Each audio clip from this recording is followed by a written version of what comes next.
এদের কোনো উন্নয়ন হয়নি, কারণ যারা প্রতিশ্রুতি দিয়েছেন হয়তো তারা সেভাবে কাজটা শেষ করতে পারবে।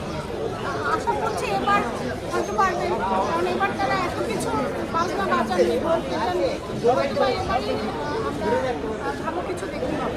দীর্ঘদিন পর একসাথে কি বললাম আসলে আমরা যখন ছবি করি, সিনেমাতে অভিনয় করি, বলুন আমি তখন কিন্তু আমরা নায়িকার ভিলেন, তখন ভুলে যাই যে ভাই বোন, বাস্তবে কিন্তু আমরা ভাই বোন এবং আমরা প্রায় একই এলাকায় থাকি, কিন্তু একসাথে দিচ্ছি।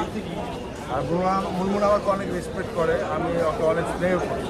4 বছর আগে একা একা ঢুকেছিলাম, তখন আমাকে নিয়ে অনেক গেম খেলা হয়েছে, এজন্য আমি গার্জেন নিয়ে আসছি।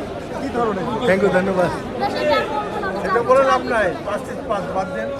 তবে এবার খুব ভালো লাগছে, মুনমুন আমরা একসাথে এসেছি, সুন্দরভাবে ভোট দিলাম। তবে আপনি একটা প্রশ্ন করছেন মুনমুনকে যে প্রতিবাদিত প্রতিশ্রুতি দেয় কিন্তু করেন না। আসলে এটা আসলে কি আমি বলবো, এটা বলার কোন নয়। কারণ আমরা তো প্রতিটা মানুষই আশা করি, আমাদের মনের মধ্যে কাজ করে শিল্পীরা। আর আমি আগেও বলেছি, কাজ ছাড়া আমরা কিছু বুঝি না, আমরা চাই কাজ।